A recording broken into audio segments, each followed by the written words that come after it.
से आगे में आज शाम शीशा पीने का बढ़ता हुआ रिवाज सेहत के लिए कितना महंगा पड़ सकता है। क्या आप न्यूयॉर्क की बुलंद तरीन इमारत एम्पायर स्टेट बिल्डिंग के मालिक बनना चाहते हैं और कुतुबी इलाके में कुछ दिन गुजारना हमारी टीम के लिए कैसा रहा? ये है वॉइस ऑफ अमेरिका की पेशकश खबरों से आगे।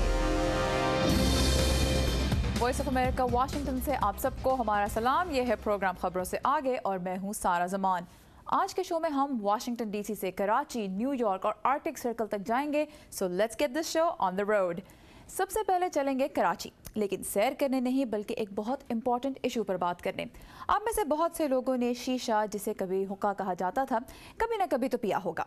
सर्दियों के शामों में बहुत से यंग लोग कैफ़ेज़ में मिलकर बैठते हैं और शीशा ट्राई करते हैं, लेकिन जो लोग ये समझते हैं कि शीशा पीना सिगरेट की तरह नुकसानदेह नहीं है, वो आयशा खान की इस रिपोर्ट के बाद कोई नया फ्लेवर ट्राई करने से पहले एक मर्तबा सोचेंगे ज़रूर।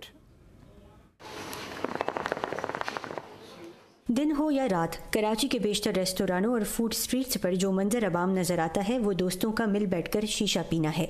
जबकि बाज़ लोगों ने तो शीशा कैफ़े जाने की जहमत से बचने के लिए इसे खरीद कर घर पर ही रख लिया है।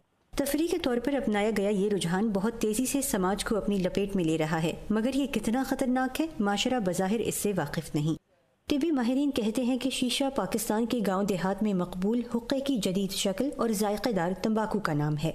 इसे जिस तेज़ी से समाजी कबूलियत मिली है, ये एक इंतहाई संगीन मसला है और इसके असरात भी अब सामने आना शुरू हो गए हैं। हमने जो रिसर्च की उसके मुताबिक हमने देखा है कि जो पेरेंट्स अप्रूवल रेटिंग फॉर शीशा इज़ वेरी हाई, इसलिए कि पेरेंट्स को ये मैसेज दिया गया रेस्टोरेंट ओनर की तरफ से कि जनाब इसमें तो सिर्फ फ्लेवर्स हैं, इसमें तो सिर्फ फ्रूट्स हैं, इसका कोई नुकसान नहीं है।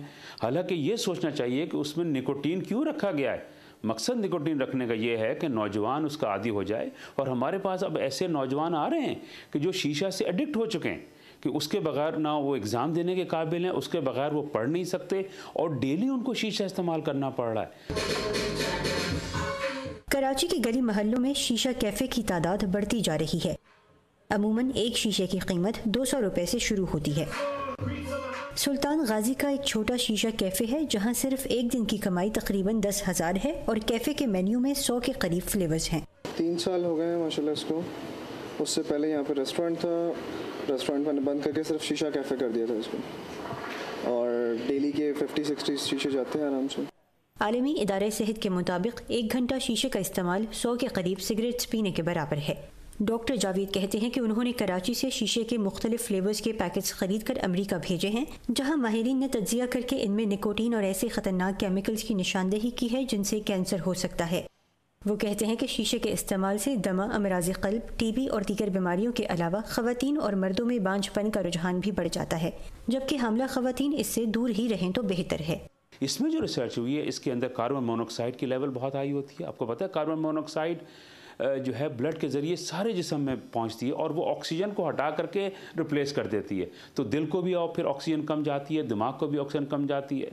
अगर कोई हामला खातून शीशा इस्तेमाल करती हैं तो उनके अंदर कार्बन मोनोऑक्साइड वो मासूम बच्चे को भी जा रही होती है जो कि अभी पैदा होने वाला होता है।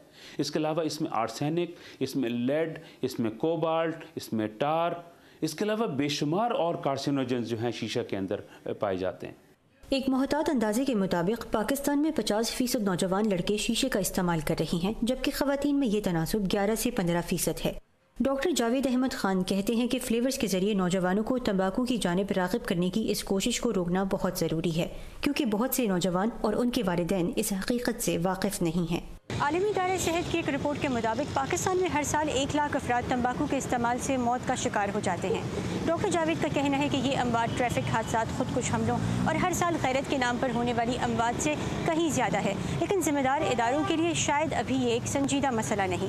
पाकिस्तान में तंबाकू नोशी की रोकथाम के लिए कानून मौजूद है और रवां साल सिंध असम्बली में शीशा पीने पर पाबंदी से मुतालिक एक करारदाद भी मंजूर की गई है, लेकिन माहिरीन सेहत का कहना है कि अगर इन कवानीन के तहत नौजवानों की हौसला शिकनी की जाती तो कराची समेत पाकिस्तान के बड़े शहरों में शीशा पीने वालों की तादाद में इस तेज़ी से इजाफा न होता। आयशा खान, उर्दू VOA, कराची। आयशा खान ने शीशा पीने के बारे में आपकी कुछ गलत फहमियाँ तो ज़रूर दूर करती होंगी, लेकिन हम सेहत के बारे में आपसे एक और सवाल भी करेंगे, और वो ये कि क्या आपके ख्याल में ठंड नज़ले का बायस बन सकती है, और ये भी कि क्या नज़ले से बीमार बच्चों को दूध देना आपके ख्याल में सही है या नहीं। اگر ان سوالوں میں آپ کا جواب ہاں میں ہے تو پھر ہمارے سیگمنٹ زندگی مسکراتی ہے میں آج عائشہ خالد بتا رہی ہیں کہ آپ کے یہ خیالات طبی سائنس کی نظر میں کس حد تک درست ہیں۔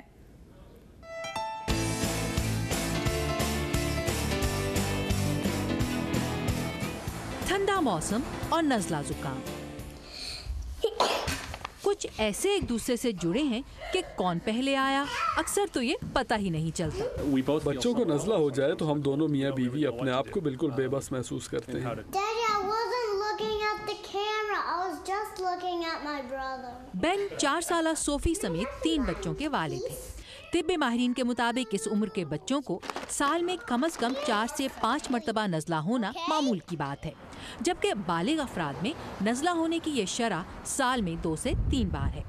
ڈاکٹر رنت مشوری جارج ٹاؤن یونیورسٹی ہاسپٹل کے فیملی میڈیسن کے شعبے میں اسسٹنٹ پروفیسر ہیں۔ نزلہ زکام کے 200 مختلف وائرس ہیں۔ لوگ سمجھتے ہیں کہ ایک دفعہ انہیں زکام ہو گیا تو باقی کی تمام عمر کے لیے ان کے جسم میں اس کے خلاف مدافعت پیدا ہو گئی۔ تاہم نزلہ زکام سے متعلق عام پایا جانے والا یہ واحد خیال نہیں جس کی میڈیکل سائنس تائید نہیں کرتی۔ ہم میں سے کتنے ہی ہیں جن کے خیال میں نزلہ ہونے کی بڑی وجہ ٹھنڈ کا لگنا ہے؟ کچھ اسٹڈیز سے ثابت ہو چکا ہے کہ سردیوں میں لوگ نزلہ زکام سے زیادہ متاثر ہوتے ہیں، لیکن اس کی وجہ ٹھنڈا موسم نہیں بلکہ لوگوں کا ٹھنڈ سے بچنے کے لیے گھروں اور عمارتوں میں اکٹھے بند رہنا ہے، اور نزلہ زکام کا وائرس ہاتھ ملانے، دوسروں کے نزدیک چھینکنے یا کھانسنے سے پھیلتا ہے۔ ڈاکٹر مشوری اس خیال کی تائید کرتی ہیں کہ نزلے کی بیماری کا کوئی علاج موجود نہیں، لیکن کچھ چیزیں ایسی ضرور ہیں جن سے اس کے دورانیے اور اس کی علامات کی شدت کو کم کیا جا سکتا ہے۔ ہم انہیں مالٹے کا جوس پینے کے لیے دیتے ہیں کیونکہ ہمارے خیال میں وائٹامن سی سے نزلے پر قابو پانے میں مدد ملتی ہے۔ وائٹامن سی میں نزلے سے بچاؤ کی خاصیت ہونے کی تو میڈیکل سائنس تردید کرتی ہے، لیکن اس کے استعمال سے نزلے کی علامات کی شدت میں کمی لانے کا کچھ ثبوت ضرور موجود ہے۔ لہٰذا اگر آپ نزلہ ہوتے ہی وائٹامن سی کی تقریباً 2 گرام مقدار روزانہ لینا شروع کر دیں تو اس سے ہو سکتا ہے کہ آپ کا نزلہ کم دنوں میں ٹھیک ہو جائے۔ اس کے علاوہ طبی سائنس نزلے کی بیماری میں شہد کے استعمال اور مرغی کی یخنی کو بھی مفید ثابت کر چکی ہے، لیکن معمول سے زیادہ کھانا کھا کر نزلے کو مار بھگانے کے خیال کو طبی سائنس غلط مانتی ہے۔ نزلے کے دوران اگر آپ کا کھانا کھانے کو جی نہیں بھی کرتا تو اس سے آپ کو کوئی نقصان نہیں ہوگا، لیکن آپ کو مائع چیزیں زیادہ پینی چاہیے، پانی پئیں یا چائے۔ آپ کے جسم میں پانی کی کمی نہیں ہونی چاہیے۔ میں کبھی بھی کسی ایسے بیمار بچے کو دودھ نہیں دوں گی جسے بہت زیادہ ریشہ ہو۔ میرے بیٹے کو یہ مسئلہ تھا اور دودھ پینے کے بعد وہ قے کر دیتا تھا۔ یہ ہیں ان بچوں کی نانی نڈین آڈرے، جن کی رائے میں نزلے کے دوران بچوں کو دودھ دینا اچھا نہیں۔ ڈیری پروڈکٹس ریشے کے زیادہ بننے کا باعث تو نہیں، لیکن ان سے ریشہ زیادہ گاڑھا ضرور ہو سکتا ہے۔ ممکن ہے کہ دودھ پینے سے تکلیف کچھ بڑھ جائے، لیکن اگر ایک دودھ پیتا بچہ نزلے سے متاثر ہے تو اسے اس خدشے سے دودھ نہ دینا مناسب نہیں۔ یقیناً ان کے علاوہ بھی سائنسی نقطہ نظر سے غلط کئی آرا عام ہیں۔ بہت سے ایسے ٹوٹکے استعمال کیے جاتے ہیں جن کی افادیت کا کوئی میڈیکل ثبوت موجود نہیں، لیکن ایک عام خیال یہ ہے کہ اگر ان سے آپ کے نزلے کی شدت میں کمی آتی ہے تو کسی سائنسی ثبوت کو خاطر میں لائے بغیر ان کا استعمال جاری رکھیے، کیونکہ اگر ان سے نزلہ کم نہیں ہوگا تو بڑھے گا بھی نہیں، کیونکہ اسے تو اپنی میعاد پوری کرنے پر ہی جانا ہے۔ عائشہ خالد، اردو VOA، واشنگٹن۔ امریکہ میں لوگوں کو نزلہ زکام سے بچانے کے لیے بہت بڑی کیمپین چلائی جاتی ہے ہر سال ہی، اور اس میں لوگوں کو خاص طور پہ ہاتھ دھونے کی ضرور ڈائریکشن دی جاتی ہے تاکہ جرمز یعنی جراثیم ایک سے دوسرے شخص تک کم سے کم پھیلیں۔ یہاں پر ہم لے رہے ہیں ایک بریک، اور امریکہ میں ان دنوں ہر طرف نظر آنے والے کرسمس ٹریز سے ہر کوئی خوش نہیں ہے۔ ایسا کیوں ہے یہ ہم آپ کو بتائیں گے اس بریک کے بعد، سو اسٹے ود اس۔